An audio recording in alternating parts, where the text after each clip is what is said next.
Oi pessoal, tudo bem com vocês? Eu sou a Kelly, professora de História, e eu vim bater um papo com vocês hoje sobre a história e o trabalho do historiador. São alguns conceitos básicos da nossa disciplina. Você deve estar se perguntando, ou talvez já se perguntou algum dia, o porquê que a gente estuda história?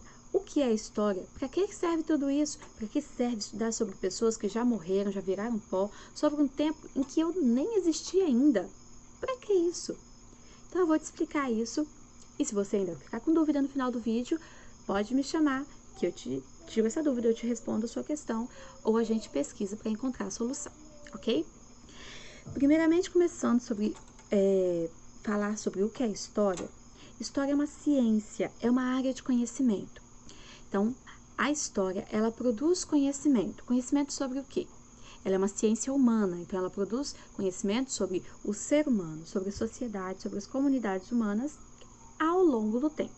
O objeto de estudo da história é o ser humano e o tempo. Como que as sociedades mudaram com o passar do tempo? Ou não, né? O que permaneceu igual ou parecido mesmo com o passar do tempo? Todas as coisas mudam ou não? O objeto de estudo da história é isso: as mudanças e as permanências nas sociedades humanas ao longo do tempo. Um exemplo muito fácil, uma atividade muito fácil para você fazer, para entender o que eu estou falando aqui agora, é você chegar numa pessoa mais velha que você, seja aí o seu pai, sua mãe, ou um avô, né? Se você tiver a oportunidade de conversar com eles, aproveita bastante e questiona eles. Como que era a infância deles? Como que era a vida deles quando eles tinham a sua idade? Ou quando eram mais jovens até, quando tinham ali os seus 7, 8 anos de idade. Como que era a escola? Eles tiveram oportunidade de estudar? Como que eles iam para a escola? Como eram os materiais escolares? Como eram os brinquedos, as diversões deles na época? Observe o que eles vão responder e compare com a sua vida, com o que você tinha ali quando você tinha 7, 8 anos, ou agora, na sua idade. Com o que você se diverte? É com os mesmos brinquedos que eles? Talvez seu pai vai falar assim: ah, eu brincava com carrinho. É o mesmo carrinho que você teve? Será que seu pai teve um carrinho de controle remoto? Será que a tua mãe teve uma boneca que fala? Será que eles tinham videogame? Será que eles tinham TV com desenho animado para assistir? Na hora que eles quisessem, assim, o programa que eles quisessem, igual a gente vai lá no YouTube, na Netflix e pesquisa e vê o que a gente quer na hora que a gente quer? Será que era assim no tempo deles? Ou talvez eles vão até falar: ah, não, na minha época eu nem tinha tempo para esse negócio de brincadeira, eu tive que trabalhar, comecei a trabalhar muito cedo, eu não tive nem como estudar. Não sei, observe e compara, você vai ver que algumas coisas mudaram e algumas coisas permanecem igual. Esse é um exercício bem fácil para você entender o que eu estou falando. Além de estudar sobre o que muda e o que permanece igual ao longo do tempo, o historiador investiga muitas coisas. Deixa eu pausar. Antes de eu começar a falar sobre qual é o trabalho do historiador, preciso te falar o que é o historiador. Eu, como me apresentei para vocês, eu sou professora de história. Eu estudei para pegar os livros lá, estudar aqueles conteúdos, estudei durante a faculdade, estudo diariamente, quando preparo as aulas eu estudo novamente, porque a minha função é selecionar esses conteúdos essenciais da história da humanidade e passar para vocês, não simplesmente ensinar, mas direcionar para que vocês aprendam esses conteúdos importantes. Mas eu não sou historiadora. O historiador, ele faz um papel um pouquinho diferente. Ele vai direto na fonte, busca a informação, interpreta aquela informação e aí ele produz o saber histórico. Ele produz livros de pesquisa, livros didáticos, e estes livros depois nós, professores ou população em geral, nós podemos ter acesso a eles e conhecer história de determinados pontos passados. Então esse é o trabalho do historiador. Para realizar esse trabalho, o historiador ele usa as fontes históricas.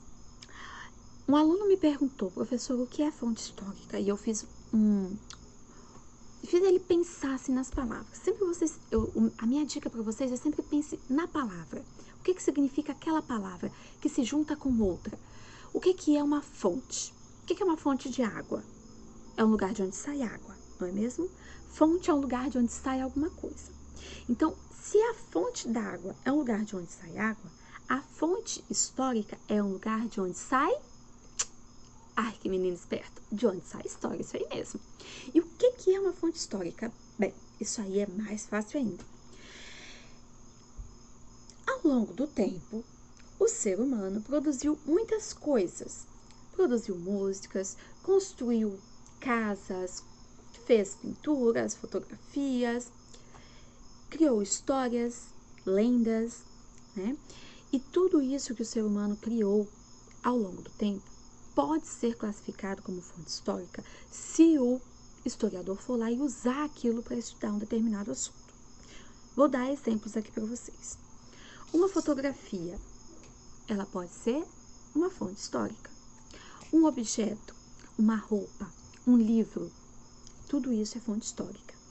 Tudo o que é criado pelo homem e que é usado pelo historiador para pesquisar um fato histórico é uma fonte histórica.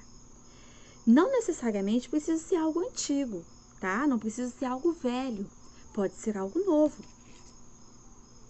Isso aqui já é antigo, né? Mas pode ser algo bem mais novo do que isso. Porque quando eu falo de história, as pessoas só lembram de coisas assim, muito antigas. E se esquecem que todos os dias, todos os momentos, a história está sendo escrita, né? Então, vou dar para vocês a classificação das fontes históricas e citar alguns exemplos também. Reforçando, fonte histórica é tudo o que é feito pelo homem e que é usado pelo historiador. Não adianta também ter sido fabricado pelo homem, ter sido produzido ali um saber pelo homem e o historiador não está usando aquilo no momento. Se ele não está usando, aquilo não é fonte histórica. A partir do momento que o historiador passa a utilizar aquilo em suas pesquisas, aí sim é fonte histórica. Elas são classificadas em fontes materiais e fontes imateriais. Muito fácil também, presta atenção na palavra. O que é material? O que é seu material escolar? Olha aqui, eu tenho uma tesourinha, um material escolar. Eu pego, eu estou vendo e eu posso pegar. É um objeto, é uma coisa que eu posso tocar. Talvez eu não possa pegar e carregar, mas eu posso tocar. Isso é material. E imaterial é o que eu não posso pegar. Existe, tipo vento, assim, né? Só a Dilma para pegar o vento. A gente não consegue pegar o vento. Um exemplo, tá? Mas vento não é fonte histórica, porque não é criação humana. Então, vamos lá, primeiro as fontes materiais. Fontes materiais, nós podemos ter uma fonte escrita. Tudo que tem palavras, ó. Um livro, o seu livro didático, a sua certidão de nascimento, um documento oficial do governo. Isso é uma fonte histórica escrita. Uma fotografia, seja ela antiga, opa, essa tá de cabeça para baixo, essa aqui também, ou recente, pode ser uma fotografia aí no seu celular mesmo, né? Ela vai ser uma fonte histórica visual. Ó, eu estou visualizando, eu estou olhando os desenhos. Um quadro, uma pintura, é uma fonte histórica visual. As pinturas rupestres lá da parede das cavernas, da época da pré-história, são fontes históricas visuais, tá ok? Os objetos, tenho aqui um exemplo, uma panela de cerâmica, que inclusive faz parte do patrimônio histórico do nosso estado, né, capixaba.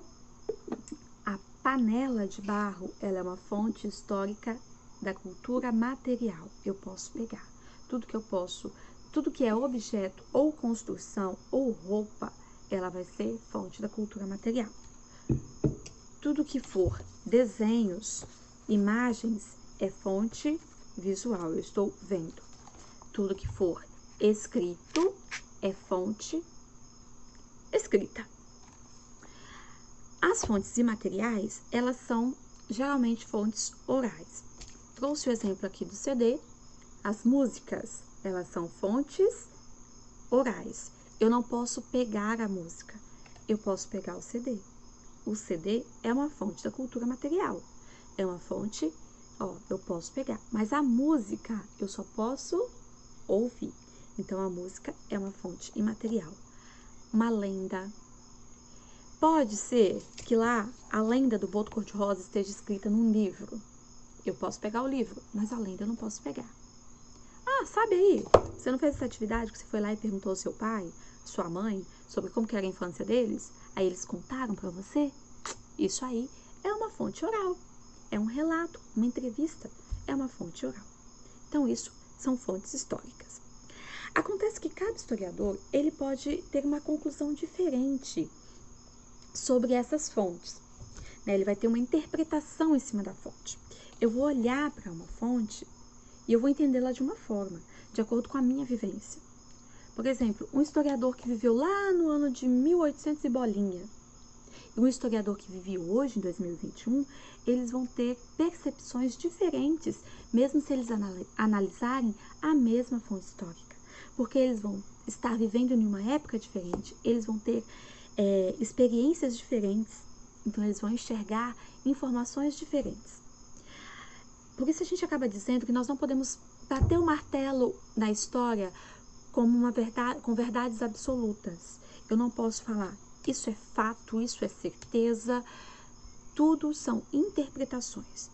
Epa, não vem aqui tirar onda pra cima de mim se eu falar que a sua atividade está errada e você falar, mas professora, é porque a minha interpretação é diferente, a minha vivência é diferente. Não tô falando isso aí não, tá? A atividade é errada, porque geralmente elas estão pautadas em cima daquilo que a gente está estudando lá no livro didático. Então, vou tirar logo o meu da reta, não venha com essa lorota aí pra cima de mim, não. Voltando aqui à questão da história, como eu disse para vocês, ela é uma ciência humana, da área humana, e ela não está sozinha, ela não está isolada, ela tem outras ciências auxiliares. Então, quando o historiador ele vai lá pesquisar, por exemplo, ele vai pesquisar lá os fósseis, as ossadas, que são fontes históricas da cultura material. O historiador não vai lá escavar o sítio arqueológico e tirar os ossos e fazer as datações de carbono 14. Não, tem outros profissionais que vão fazer isso. Tem os arqueólogos, tem outros profissionais que já produzem conhecimentos à parte, e o historiador vai juntando esses quebra-cabeças para formar o saber histórico. Né? Então, tem muitas ciências auxiliares da história, como a geografia, né, que observa ali o relevo, a numismática, a arqueologia, a psicologia, porque para a gente entender como que aconteceu determinados eventos históricos, e ali a gente estuda a imagem de um líder ou de um revolucionário, a gente precisa da ajuda da psicologia também, para poder entender como que era a cabeça daquela pessoa na época, como que era a cabeça das pessoas, da sociedade na época para aceitar determinadas situações. Então, tudo isso é muito importante. Por fim, qual é a importância de estudar história? Para quê? Nós precisamos ter um posicionamento crítico em relação ao cotidiano. Eu não estou falando aqui sobre criticar tudo, de ser aquela pessoa chata que põe defeito nas coisas. Aqui eu estou falando sobre entender o que está acontecendo no mundo e ter um posicionamento. Não ser aquela pessoa que fica ali em cima do muro. Ter uma posição e, principalmente, ter ideias de melhorar as nossas sociedades, as nossas comunidades. Então, principalmente é para isso. Quando a gente estuda muita coisa em história, a gente estuda o quê? Política e economia. Por quê? Porque a gente, entendendo o que aconteceu lá, a gente consegue ter algumas noções de quais caminhos tentar percorrer. Isso é sempre a âmbito nacional ou regional, pelo menos, para poder melhorar. Muito bem, gente. Era isso que eu tinha para falar para vocês. Se ainda ficou alguma dúvida, vocês, por favor, entre em contato comigo e a gente vai se comunicando e vai se entendendo, ok? Tchau e até a próxima!